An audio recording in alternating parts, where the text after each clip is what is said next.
Bonjour tout le monde et bienvenue dans cette nouvelle vidéo dans laquelle on va entamer un sujet très important pour tout étudiant en médecine. C'est la BPCO. On va diviser le chapitre, Inch'Allah, en deux parties.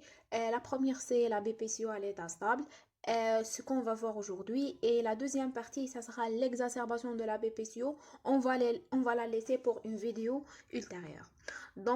Sans trop tarder, on commence directement par le plan du cours, la définition, la physiopathe, la clinique, le diagnostic positif, quelques classifications, les complications, la surveillance et le pronostic. Pour la définition, on va déchiffrer en premier lieu les lettres B, P, C, O. B, c'est pour broncho. P, c'est pour pneumopathie. C, c'est pour chronique. O, c'est pour obstructive. C'est la bronchopneumopathie chronique obstructive. Elle désigne plusieurs types de maladies respiratoires caractérisées par une obstruction chronique et irréversible des voies aériennes. Vous voyez ici surtout en rouge le terme plusieurs. Ça veut dire que la BPCO n'est pas une seule maladie, mais c'est un groupe de maladies. Elle est caractérisée par une obstruction chronique et irréversible des voies aériennes. Elle est lentement progressive et permanente. Et elle est irréversible, comme on a dit. La physiopathologie, la BPCO englobe plusieurs types de maladies dont la caractéristique commune est la destruction des cellules ciliées et l'hypertrophie des glandes muqueuses. Avant de continuer, j'aimerais bien attirer votre attention vers la fonction des cellules ciliées et aussi des glandes muqueuses. Donc, les cellules ciliées, ce sont des cellules qui se trouvent au niveau de l'épithélium de revêtement des branches. Ce sont des cellules qui contiennent des cils dans leur pôle apical. Ces cils ont un travail bien défini, c'est le balayage, si on peut dire, ou bien le nettoyage des branches, de tous les débris, de tous les corps étrangers inhalés, de toutes les poussières, de toutes les sécrétions, pour qu'on garde les branches vides de l'intérieur. Ces cellules-là sont détruites lors de la BPCO. Et dans l'autre partie, on a une hypertrophie des glandes muqueuses. Les glandes muqueuses, ce sont des glandes qui s'intéressent par la sécrétion d'une muqueuse qui tapisse la partie interne la partie interne des branches. Cette muqueuse contient beaucoup de particules inflammatoires et immunitaires. Donc, dans ce cas-là, au moment de la BPCO, on a une hypertrophie de ces glandes muqueuses, ça veut dire une hypersécrétion de la muqueuse, euh, une hyper-inflammation, si on peut dire, avec la destruction des cellules ciliées qui sont d'origine, qui s'intéressent du balayage et du nettoyage. Donc, il y a ici un déséquilibre entre les deux. On a plusieurs causes. On peut définir les deux causes les plus fréquentes qui sont l'emphysème et la bronchite chronique. Mais on a aussi beaucoup d'autres étiologies comme les cannabiles, les pollutions domestiques, l'RGO et beaucoup d'autres. Notez bien surtout, c'est que toutes ces pathologies peuvent être soit isolées, soit associées à une BPCO. Ça veut dire un patient qui a de l'emphysème, c'est pas obligatoire qu'il a de la BPCO et vice versa. Ça veut dire une fois qu'on trouve un malade atteint de BPCO, ça ne veut pas dire qu'il a un emphysème ou bien bronchite chronique ou bien autre pathologie. D'accord, ce sont des pathologies complètement indépendantes les unes des autres. On va détailler les causes les plus fréquentes et les plus importantes, c'est l'emphysème et la bronchite chronique. Commençons par l'emphysème. L'emphysème désigne la destruction des parois des alvéoles. Donc, la formation des espaces aériens plus grands que la normale, mais avec la réduction de la superficie disponible pour les échanges gazeux. Donc, Permettez-moi de passer à la planche suivante pour qu'on puisse bien expliquer. Vous voyez que à gauche, c'est un sac alvéolaire normal. On peut bien voir les alvéoles bien individualisés les uns des autres. Il y a un échange qui est bien, qui se fait normalement. À l'autre côté, on voit l'emphysème.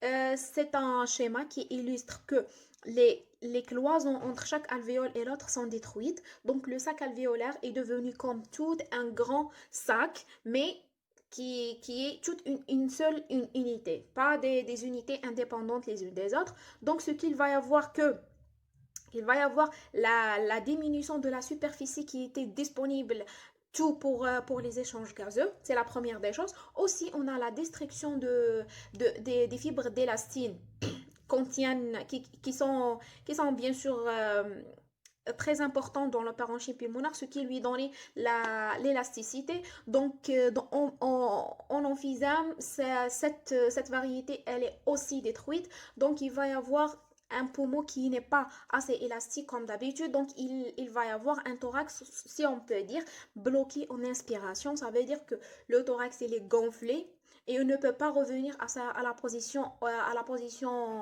normale en expiration. Donc, on dit aussi la membrane alvéolo-capillaire endommagée ne permet plus une aussi bonne diffusion. Le diagnostic de l'emphysème, il est anatomo-radiologique. Ça veut dire que c'est l'anapath, mais aussi la radiologie qui peuvent définir un emphysème. On passe directement à la radiologie de l'emphysème. C'est un cliché typique d'un malade atteint de l'emphysème. On peut ici, au moment de l'interprétation, on peut individualiser deux types de signes qui sont des signes de destruction et des signes de distension. Les signes de destruction, ça veut dire les signes qui indiquent que le parenchyme pulmonaire ici, il est détruit. On a dit que c'est plus précisément, c'est au niveau des cloisons qui séparent chaque alvéole de l'autre. Donc, parmi ces signes-là, on a une hyperclarté avec raréfaction de la trame vasculaire. On peut désigner ici, c'est une hyperclarté de tout le parenchyme pulmonaire. Ça veut dire on voit que le parenchyme, dans sa totalité, au niveau des deux hémichambres, il y a une diminution de la trame vasculaire avec le thorax qui est hyperclair. Ça veut dire qu'il y a beaucoup de régions qui sont bien noires que d'habitude. Comme vous voyez ici, ou bien même ici. Ici, c'est partout, d'accord? Avec raréfaction de la trame vasculaire, on peut bien individualiser que les vaisseaux ne sont pas assez importantes que d'habitude, surtout au niveau de la périphérie,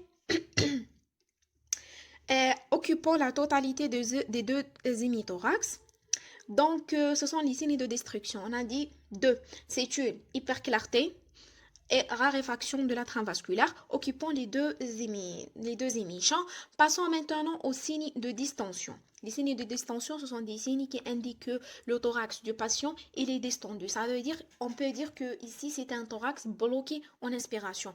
Le terme thorax bloqué en inspiration, c'est beaucoup plus pour expliquer quelque chose qui est clinique, pas radiologique, mais je l'utilise ici pour vous clarifier les choses. On a ici un thorax qui est quadrangulaire. Vous pouvez bien individualiser que le thorax il est à peu près quadrangulaire. D'accord? Pourquoi? Puisqu'on a un aplatissement des deux hémicoupoles. À l'état normal, ils sont un peu en demi-cercle, si on peut dire. Aussi, on a une horizontalisation des côtes. Les côtes, ils sont un peu horizontales que l'habitude. Élargissement des espaces intercostales, ça veut dire l'espace qui est entre chaque côte et l'autre et il est plus large que d'habitude. Aussi, l'aspect du cœur en goutte. Cela indique que tellement les poumons sont distendus, ils sont en train de comprimer toutes les structures. Beaucoup plus, c'est le cœur qui est complètement comprimé ici, mais aussi les deux hémicoupoles diaphragmatiques, ils ont été abaissés par la distension pulmonaire, puisque le poumon ici, on a dit qu'il a perdu son élasticité. C'est pour ça qu'il est devenu rigide. Aussi, ici, on a dit que l'horizontalisation des côtes et l'élargissement des espaces intercostaux. On peut aussi définir une autre chose, c'est l'ouverture des angles costaux diaphragmatiques et cardiophreniques. D'accord? Les angles entre le diaphragme et le cœur et entre le diaphragme et les côtes sont un peu ouvertes. D'accord?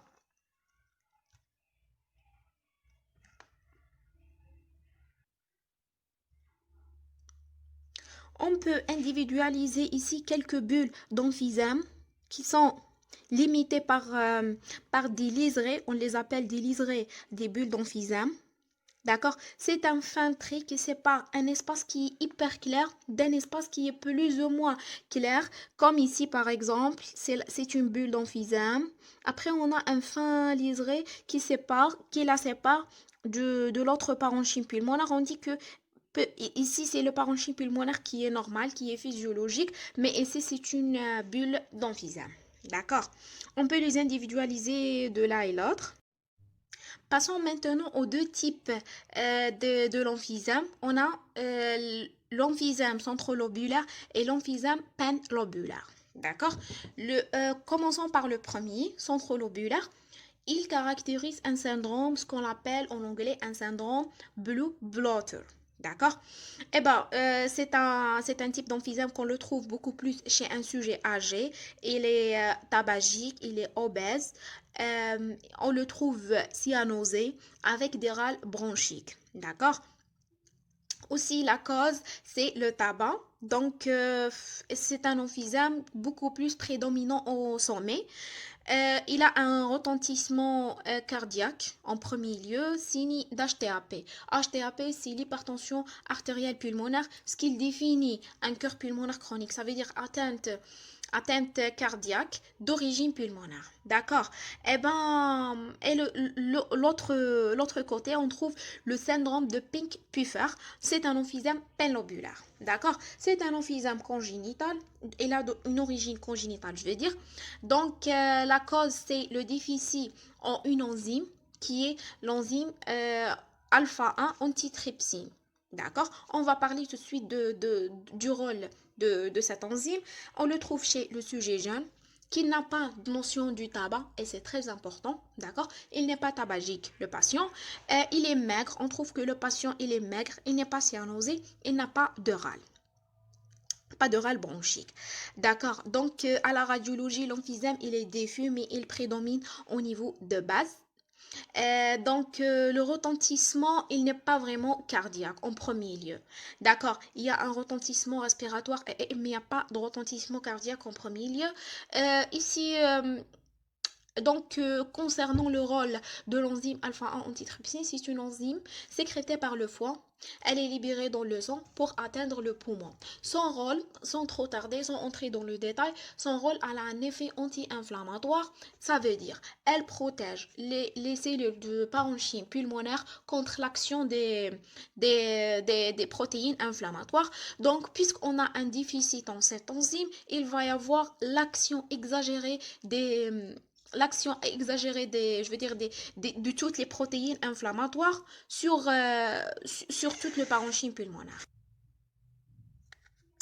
Ce que je veux dire ici aussi, que dans l'emphysème centrolobulaire, on dit que le patient, il est bleu, il bouffé. Ça veut dire bleu, ça veut dire il est cyanosé. Bouffé, ça veut dire il est gonflé. D'accord? Ça veut dire qu'il est en surpoids. Dans l'autre côté, le syndrome panlobulaire, le patient, il est rose et essoufflé. Rose, ça veut dire il n'est pas cyanosé, d'accord? Mais essoufflé.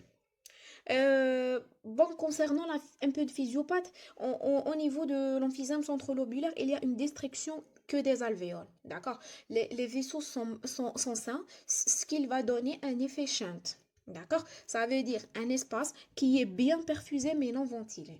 D'accord? C'est ça l'effet shunt. Dans l'emphysème panlobulaire, le terme pen, ça veut dire que tout. D'accord? Ici, on a la destruction des alvéoles mais aussi des vaisseaux. D'accord, c'est tout ce que je peux dire ici. J'espère que c'est clair suffisamment. Passons maintenant à la deuxième pathologie la plus fréquente et qui peut nous engendrer une BPCO, c'est la bronchite chronique. La bronchite chronique a une définition clinique. D'accord, c'est une toux productive quotidienne durant au moins 3 mois par an et au cours de 2 années successives. D'accord. C'est une toux qui est matinale le plus souvent. Le plus souvent, elle est en saison d'hiver. Le patient, chaque matin au réveil, il a une toux productive. Un peu par exemple, pour 5-10 minutes, après, elle disparaît. D'accord. Les expectorations sont claires, ils ne sont pas purulentes du tout. C'est de la sécrétion inflammatoire. Euh, donc, euh, pendant les 3 mois de l'hiver et après, tout va entrer dans la règle, d'accord? Ça veut dire, une fois que la saison se termine, il y aura plus de tout jusqu'à l'année prochaine. D'accord? Eh ben, j'aimerais bien attirer votre attention ici. C'est que c'est une toux, elle est le plus souvent négligeable par le patient. Ça veut dire, c'est rare qu'on trouve des patients qui consultent pour cette toux. Puisque pour eux, c'est vraiment normal. On la trouve beaucoup plus chez les tabagiques. Eh ben, ils disent que j'ai de la toux puisque je fume, c'est rien, d'accord? Mais il ne consulte pas. Ça veut dire que au moment de l'interrogatoire, il faut poser la question de la notion de toux, d'accord? Eh ben, c'est un schéma qui illustre la différence entre une branche normale et une branche atteinte de BPCO. On commence en premier lieu, c'est une branche atteinte de bronchite chronique.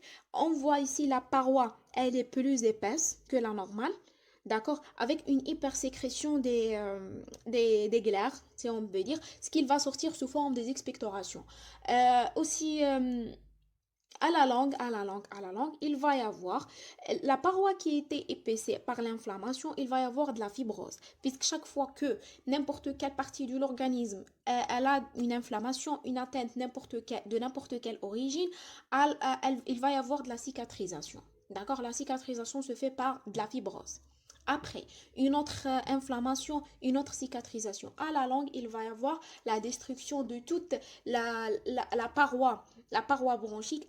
Toutes les structures vont être remplacées par de la fibrose, ce qui va donner une BPCO. D'accord? C'est le mécanisme par lequel la bronchite chronique peut nous donner de la BPCO. Donc, passons maintenant à la clinique. Commençons par l'interrogatoire. Il faut poser la question de tabac tout le temps. Tout le temps. Soit c'est une femme, c'est un homme, c'est un enfant, c'est un adolescent, n'importe quel âge, n'importe quelle situation. Aussi, poser la question concernant le tabac, passif ou bien actif. D'accord? Ça ne suffit pas de lui poser la question, monsieur, est-ce que vous fumez? Mais aussi, est-ce que il y a dans votre entourage un fumeur? D'accord? Il faut aussi poser la question de mode de vie. Est-ce qu'il est urbain ou bien rural? Est-ce qu'il y a de la pollution? Non. Est-ce qu'il a d'autres pathologies beaucoup plus gastriques, gastrologiques en général, surtout de l'RGO? D'accord? Il peut y avoir que l'RGO du patient, elle n'est pas diagnostiquée. Le patient, il a par exemple de la brûlure, mais il ne consulte pas pour cette RGO. Donc, il faut poser la question des signes cliniques de l'RGO. Par exemple, monsieur, est-ce que vous avez de la brûlure? Est-ce que. D'accord, brûlure œsophagienne, je veux dire. Eh ben, les symptômes. Les symptômes sont trois. Toux, expectoration, dyspnée. Je sais bien que ces symptômes ne sont pas vraiment spécifiques. On peut trouver de n'importe quelle pathologie pulmonaire une toux, bien expectoration, bien dyspnée. Ça va? Donc la dyspnée, elle est soit persistante, soit c'est juste à l'effort, ou bien lors des périodes des exacerbations. Donc on va parler des exacerbations, Inch'Allah, dans une vidéo ultérieure. Il y a une échelle qui stadifie les grades ou bien les stades de dyspnée.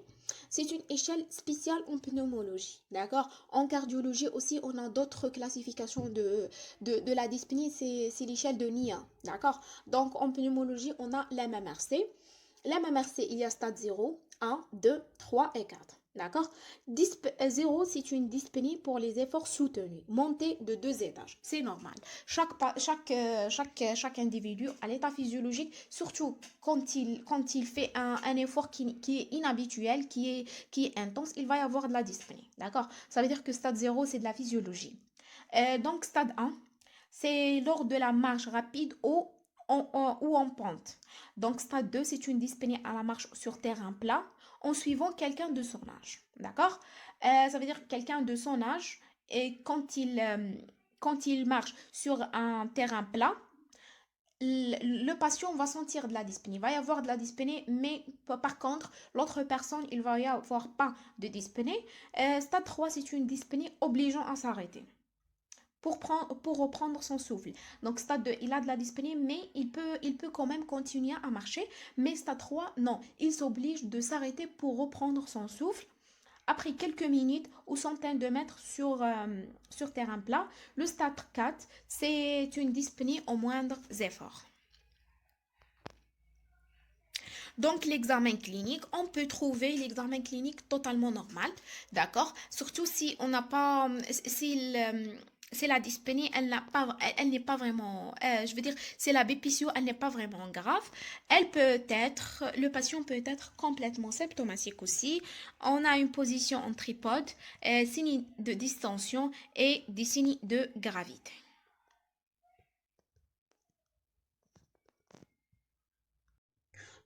Donc, commençons par la position en tripode. La position en tripode, c'est que le patient il est assis, il prend appui sur ses jambes qui sont écartées avec un dos qui est arrondi. D'accord? C'est exactement ce que vous voyez à l'image.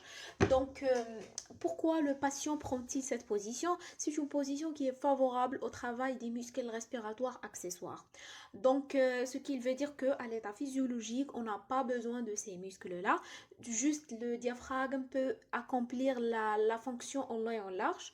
Donc, lors de la dyspnée, le diaphragme en BPCO, il est complètement emprisonné puisqu'il ne peut pas bouger. Il ne peut pas bouger. Excusez-moi, je vais revenir au cliché précédent. Donc, ce que vous voyez ici, le diaphragme, il est complètement aplati. D'accord? L'aspect normal, c'est comme ça, en demi-cercle.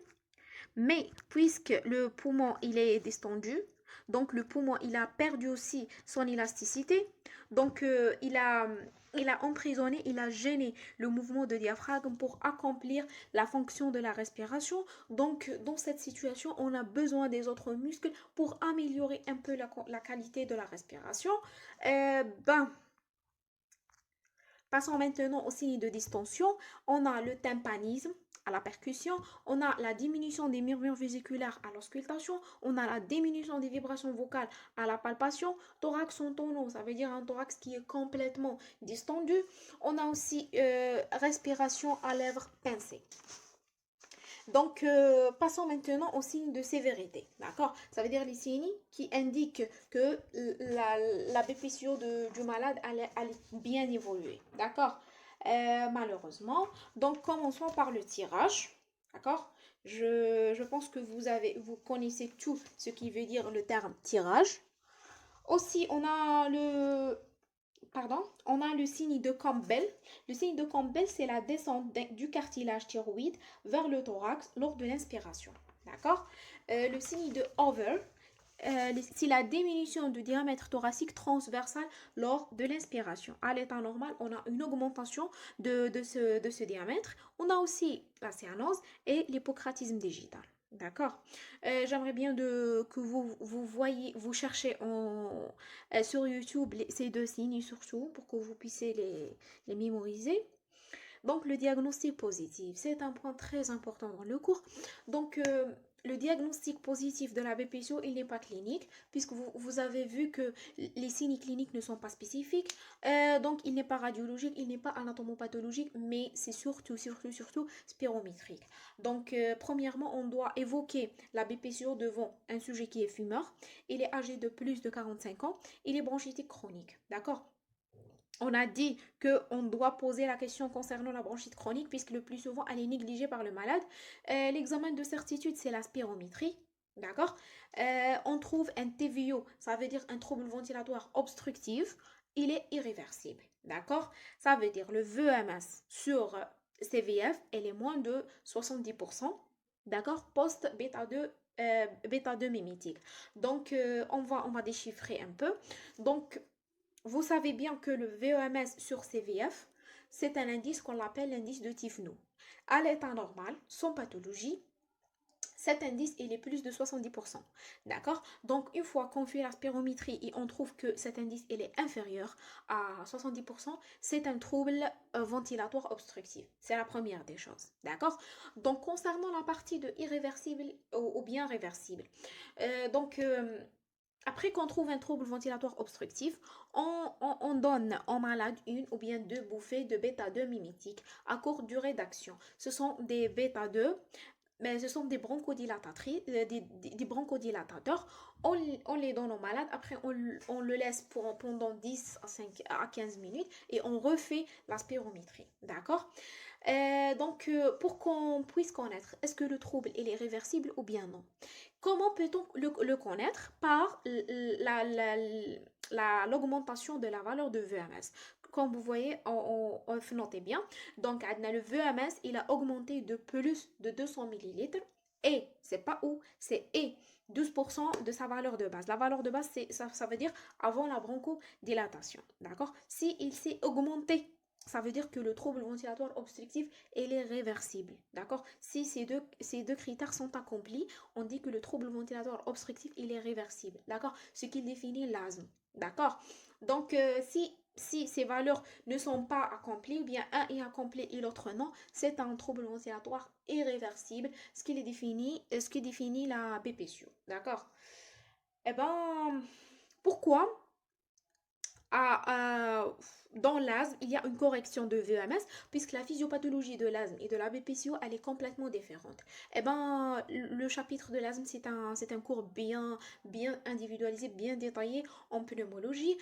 Aussi, je peux vous donner un petit rappel, c'est que dans l'asthme, c'est que il y a une constriction des muscles lisses qui sont trouvés au niveau des branches de petits et de moyens calibres. D'accord? Donc, une fois qu'on administre les bêta-2 mimétiques à courte durée d'action, il va y avoir le relâchement de ces fibres-là, donc la correction de VMS. D'accord? C'est dans l'asthme. Donc, la BPCO, la cause n'est pas la constriction des muscles lisses. C'est pour ça que les bêta-2 mimétiques n'ont pas vraiment un grand rôle dans la variation de VMS. Il va y avoir une petite variation, mais qui n'atteint pas ces deux critères. D'accord? J'espère que c'est clair suffisamment. Donc, passons maintenant aux classifications. Bon, il y a beaucoup de classifications, surtout Gold. Gold, il y a 2009, il y a 2014, il y a 2017, il y a même 2019 et 2020. Donc, je demande, quand vous voyez la vidéo, je vous demande de vérifier vos cours magistraux pour que vous puissiez connaître quelle recommandation est utilisée par vos professeurs. Mais ce qui est d'actualité maintenant, en 2020, c'est deux classifications. C'est la classification de Gold 2009 et la classification de Gold 2017. D'accord? On va parler de l'utilité de chacune de ces deux. Donc, la classification de Gold 2009, c'est pour connaître la sévérité de la maladie. D'accord? À quel point la BPCO est évoluée chez notre patient. D'accord? Donc, commençons. On a un stade 1, 2, 3 et 4. D'accord?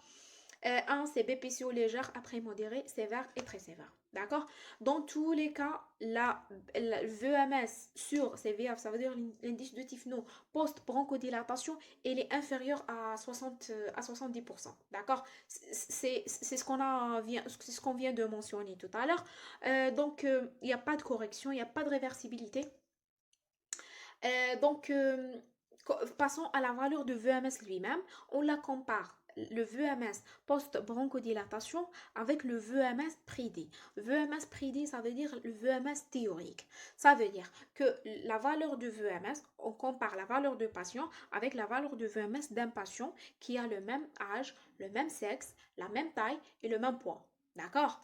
Donc, quand vous voyez l'appareil de la spirométrie, vous pouvez bien individualiser que le manipulateur va faire entrer tous ces renseignements du patient pour que l'appareil lui donne une valeur théorique. D'accord? D'une personne qui a toutes les mêmes caractères, mais qui n'est pas atteinte de BPCO ni d'autres troubles ventilatoires. D'accord? Il va nous donner les valeurs théoriques que normalement notre patient est. D'accord? Donc, on fait la comparaison entre les deux et on donne un pourcentage. Donc, on a le stade 1, il est soit égal, soit plus de 80%. D'accord? Stade 2, le VMS, il est entre 50 et 80. 3, c'est entre 30 et 50. 4, c'est soit elle est inférieure de 30, soit elle est plus de 50, mais avec une IRC. IRC, c'est l'insuffisance respiratoire chronique qui est définie par une pression artérielle au nom de moins de 60 et pression partielle en CO2 qui est plus de 50. D'accord? J'aimerais bien attirer votre attention ici vers quelque chose, c'est que si par exemple le malade n'était pas atteint de BPCO, de premier n'était pas atteint, normalement, le VMS, il doit, cette valeur du VMS, elle doit être de 100% par rapport à la valeur théorique. D'accord? J'espère que c'est clair jusqu'ici. Donc, la deuxième classification, et c'est la classification pour le moment qui est d'actualité, puisque c'est elle qui détermine la prise en charge de chaque malade atteint de BPCO. Donc, le GOL 2017, on a classé les malades, on a B, C, D. Pas en stade 1, 2, 3, 4 comme 2009.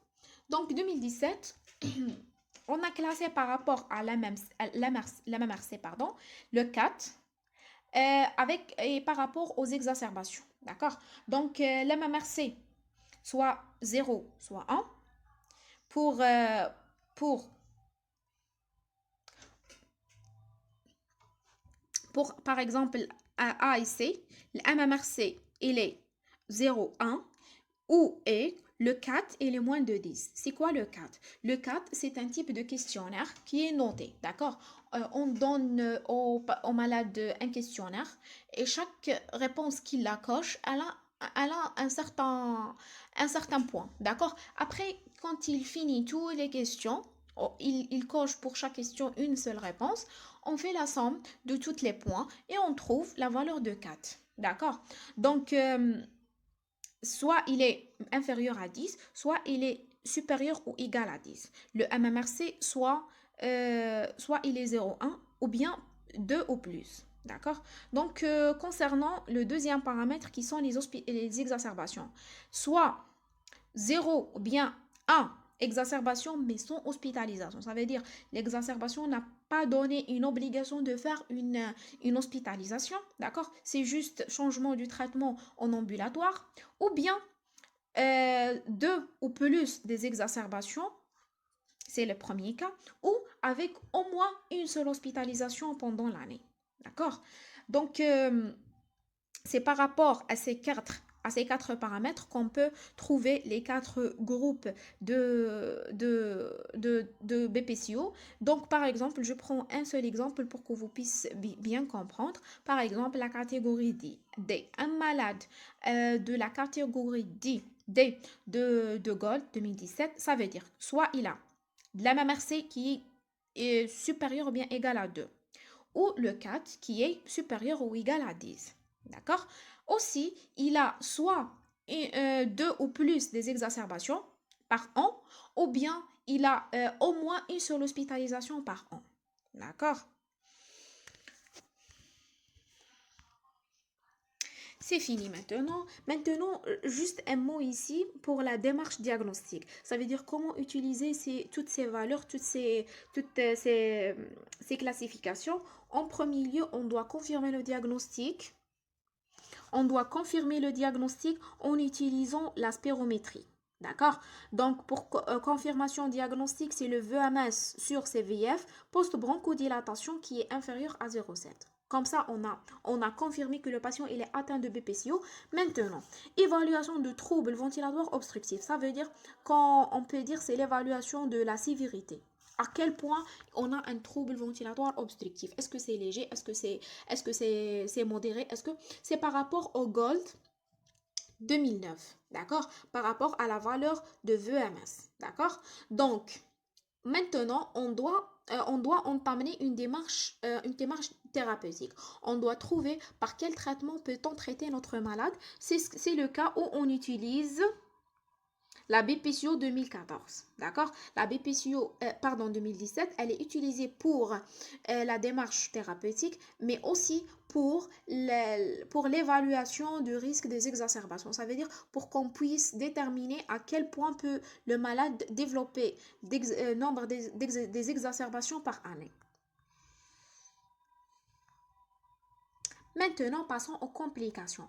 Les complications de BPCO sont énormes, sont différentes, sont nombreuses, mais j'ai mentionné les plus importantes et les plus fréquentes.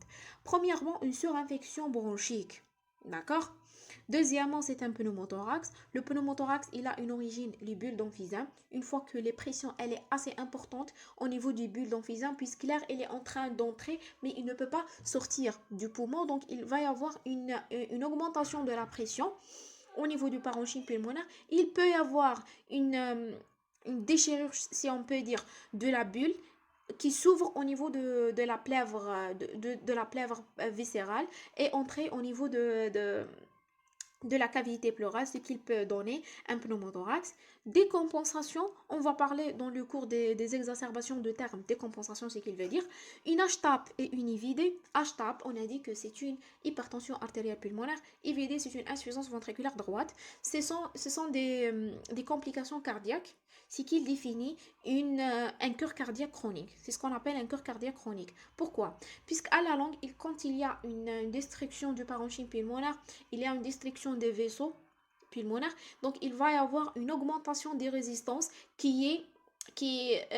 bon, les résistances pulmonaires qui sont considérées comme une post-charge du ventricule droit. Donc le ventricule droit, il va essayer de pulser du sang vers le poumon, mais il trouve une résistance en aval. D'accord? Donc à la longue, il va y avoir une insuffisance ventriculaire droite. D'accord? Elle va commencer par une HTAP, une augmentation de la tension artérielle pulmonaire, puisque le ventricule droit, il est essayé de travailler au maximum pour faire entrer le sang au poumon, mais à la longue, il va y avoir la fatigue du muscle myocardique et l'insuffisance ventriculaire droite. L'insuffisance respiratoire chronique, la pathologie thromboembolique par la polyglobulie. Donc, c'est un mécanisme compensatoire. La polyglobulie, c'est un mécanisme compensatoire, puisque à la longue, quand un patient est atteint de BPCO, il va y avoir une hypoxie systémique. Ça veut dire diminution de la concentration partielle en O2, de la pression partielle en O2. Au niveau systémique, les tissus ne sont plus bien irrigués. Donc, l'organisme va déclencher un mécanisme de surproduction des globules rouges. D'accord? Surproduction des globules rouges pour augmenter les chances d'avoir de l'oxygène, puisque chaque globule rouge peut capter un peu d'oxygène en essayant d'augmenter la pression en O2, mais à la longue, ça va donner une autre complication qui est la pathologie thromboembolique, c'est la formation des thrombus au niveau des vaisseaux systémiques. D'accord? Passons maintenant au traitement. Le traitement, on a plusieurs buts et aussi on a plusieurs armes thérapeutiques. Parmi les buts, c'est limiter le déclin de VMS. Donc, j'aimerais bien attirer votre attention ici. Quand un malade est atteint de BPCO, il va y avoir par exemple une valeur de début. Par exemple, au début de la maladie, on était à 80% de VMS. Mais avec le temps, il va y avoir la diminution de VMS avec l'évolution de la maladie. Donc, le patient va passer de stade 1 de Gaulle 2019, il va passer de stade 1 à 2, à 3, à 4. D'accord? Donc, c'est un déclin qu'on doit l'arrêter. On ne peut pas vraiment l'arrêter complètement, mais au minimum, on doit le limiter par l'arrêt de tabac. L'arrêt de tabac, c'est la première chose qu'on doit informer le patient sur. D'accord? Il doit arrêter le tabac. Un BPCO, il ne peut pas continuer à fumer. D'accord? Puisque comme ça, tout ce qu'il va faire, c'est qu'il va accélérer l'évolution de sa maladie. Aussi, améliorer ou réduire les symptômes. Bon, le traitement de la BPCO, c'est un traitement symptomatique. On ne peut jamais faire guérir un malade atteint de BPCO, mais on lui donne des traitements symptomatiques pour améliorer la qualité de vie, hein. Donc, favoriser les bronchodilatateurs en cas de dyspnée. Donc, on va détailler la partie traitement concernant les bronchodilatateurs, ne vous inquiétez pas. Lutter contre l'inflammation chronique. Donc, ici, au moment où le patient développe une bronchite chronique, il va y avoir, on a dit que c'est une hyperinflammation des parois bronchiques, donc on doit limiter. L'inflammation, on utilise les corticoïdes inhalés. J'aimerais bien ici attirer votre attention, mes chers collègues, c'est que les corticoïdes inhalés sont prescrits comme un traitement de fond, d'accord? Pas en cas d'exacerbation, d'accord? Puisqu'ils ont une activité un peu retardée. D'accord? Une action retardée, je veux dire. Donc, une fois qu'un patient il a de la BPCO, on doit lui prescrire une corticothérapie inhalée, d'accord? Mais comme un traitement de fond, pas des exacerbations. Euh, mais pour le but ici, pour de diminuer le nombre des exacerbations par année et améliorer la qualité de vie. Donc aussi une amélioration de la qualité de vie et augmentation de la tolérance à l'effort, c'est par la réhabilitation à l'effort qu'on va la mentionner tout de suite. Donc, concernant la réhabilitation à l'effort, c'est que il y a des tests, il y a des exercices qui sont conseillés pour toute malade atteinte de BPCO. Donc, par exemple, le test de marche de 6 minutes et il y a beaucoup d'autres. Donc, le malade atteint de BPCO, il va y avoir de dyspnée. Chaque fois qu'il fait d'efforts, il a de la dyspnée. Donc, quand on commence le traitement, on va de petit à petit donner au malade quelques exercices à faire pour qu'on augmente la tolérance à l'effort. Par exemple, il avait un périmètre de marche par exemple, de 100 mètres. D'accord. Après 100 mètres, il a de la dyspnée, il ne peut plus continuer à marcher et il s'arrête. D'accord. Avec ces exercices, par exemple, on peut arriver même à, par exemple, 150 mètres ou bien plus de marche. Après, il va y avoir de la dyspnée, d'accord? La dyspnée ne va pas disparaître, mais au minimum, elle va diminuer. Donc, on parle maintenant des indications des bronchodilatateurs. Chacun correspond à un groupe de BPCO. Donc, c'est par rapport à la classification de Gold 2017. On a des recommandations de traitement. C'est le Gold 2019. D'accord? Les recommandations des traitements de Gold 2019 sont basées sur les classifications de Gold 2017. D'accord? Même cette partie, je vous conseille, quand vous voyez la vidéo, vous revenez à vos cours magistraux et voyez de quelles recommandations vos professeurs travaillent. Donc, on a le groupe A. On recommande les bronchodilatateurs à courte durée d'action. Ce sont les BACA. D'accord? Une fois que le patient a- est de groupe B, on recommande les BALA. Les BALA sont les bronchodilatateurs à longue durée d'action. D'accord? Soit les LABA, soit les LAMA. LABA, ce sont les bêta-2 mimitiques à longue durée d'action. LAMA, ce sont les anticholinergiques à longue durée d'action. D'accord? Ici, les BACA, pardon, j'ai oublié. Les BACA sont les bronchodilatateurs à courte durée d'action. D'accord? Soit les bêta-2 mimitiques, soit les anticholinergiques. Le groupe C, c'est juste les lamas. Une fois le patient est atteint de groupe C, on recommande juste les lamas. Ce sont les anticholinergiques à longue durée d'action. Le groupe D, soit les lamas, soit lama plus LABA. Ça veut dire soit les anticholinergiques à longue durée d'action, soit les anticholinergiques à longue durée d'action, mais avec les broncho et les bêta-2 mimitiques à longue durée d'action, soit on a les corticoïdes inhalés, corticothérapie inhalée, plus les bêta-2 mimitiques à longue durée d'action. D'accord? Ici, un petit mot concernant les bronchodilatateurs. On a deux types de bronchodilatateurs. On a les bêta-2 mimitiques et on a les anticholinergiques. Chacun de ces deux classes, elle a deux types, longue durée d'action et courte durée d'action. À courte durée d'action, on les utilise à la demande. Ça veut dire que le patient, quand il a de la dyspnée, si vous remarquez ici, on a les données pour les groupes A, d'accord? Ici, c'est les BACA, d'accord? Ben,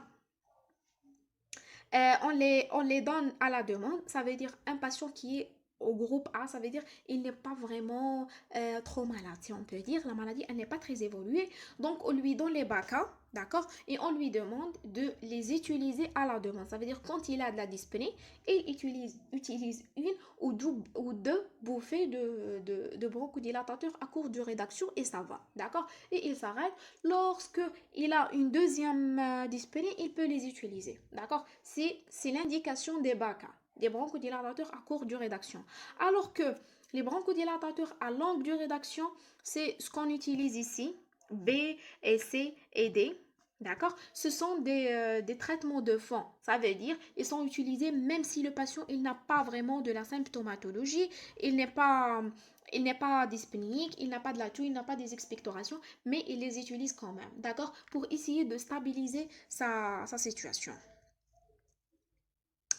Donc, c'est, ici, j'ai mentionné les abréviations. Donc, le pronostic. Donc, le pronostic d'un malade BPCO, on a dit en clair, en long et en large que le malade ne peut jamais être guéri de sa maladie. Donc, il va apprendre à s'habituer avec et à vivre avec. Donc, comment définir le pronostic? Ça veut dire la survie du patient atteint de BPCO. On a quatre indices, si on peut dire, quatre variables qui sont regroupées dans un indice qu'on l'appelle le BOD index, l'indice de BOD. Donc B veut dire BMI, d'accord. Le degré de sévérité du syndrome obstructif, le O, ça veut dire la valeur de VMS, d'accord. Le D, c'est la dyspnée. On déchiffre ici chaque lettre de mot BDO, BODE, je veux dire, d'accord. Donc, et le E, c'est la tolérance à l'exercice, okay? Mesuré par le test de marche de 6 minutes. C'est un test que les pneumologues utilisent fréquemment. C'est qu'on fait marcher le malade pendant 6 minutes successives. D'accord? On fait un chrono et on laisse le malade marcher pendant 6 minutes et on voit après quel nombre de mètres il a de la dyspnée. Et après quel nombre de mètres il ne peut plus marcher et il doit s'arrêter pour prendre son souffle. D'accord? Donc, on va parler. Donc, on va détailler chacun de ces paramètres-là. Donc, concernant, par exemple, on va prendre des exemples pour bien éclaircir les choses. Par exemple, par rapport à la valeur de VMS. D'accord? Soit elle est égale ou supérieure à 65, soit elle est entre 50 et 64, et ainsi de suite. Pour chacune de ces valeurs, il a un point. D'accord? Il y a 0, 1, 2, 3 et 0, 1, 2, 3. D'accord?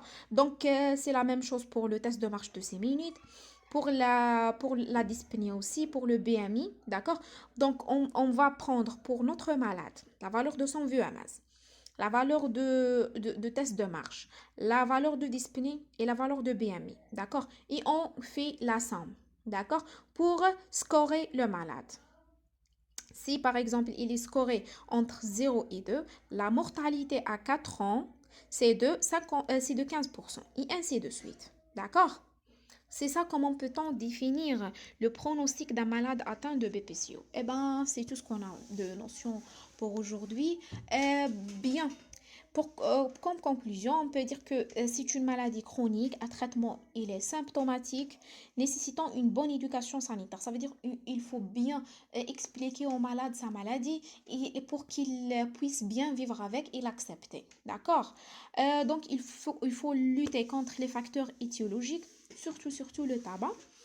Donc, l'indication des vaccins, elle est atteinte chez tout malade atteint de BPCO qui a de l'âge plus de 50. C'est pas mentionné ici, vous devez les écrire. L'âge, il est plus de 65 ans, pardon, et il y a une BPCO sévère. D'accord? C'est chez deux types de malades, on doit indiquer un vaccin antigrippal chaque année et antipneumocoque chaque 5 ans. D'accord? Et il faut faire aussi la différence entre une BPCO et de l'asthme. D'accord? On a bien, on a bien parlé de la différence concernant la spirométrie, mais je vous invite aussi à voir la différence dans les mécanismes physiopathologiques et les traitements et ainsi de suite. Eh ben, merci beaucoup pour votre attention. J'aimerais bien que vous allez bien maîtriser ce cours puisqu'il est hyper important, hyper intéressant. Aussi, je vous invite à voir la vidéo prochaine, Inch'Allah, dans laquelle on va entamer la partie de l'exacerbation de la BPCO aussi. Et merci pour votre attention, bon courage, à la prochaine, Inch'Allah.